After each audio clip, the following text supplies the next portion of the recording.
బాలు గారిది పాడుకునే అంటే నేను నాకు గుర్తొచ్చిన దగ్గర నుంచి ఒక పాట పాడిన తర్వాత మనం దానిలోకి వెళ్దాం. అందరికి తెలిసిన పాట ఇది. కోకిలమ్మ చిత్రంలో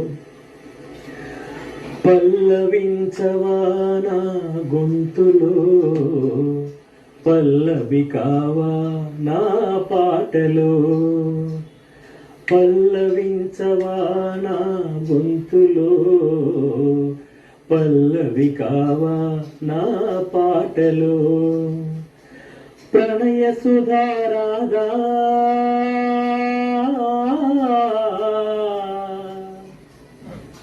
నా బ్రతుకు నీది కాదా,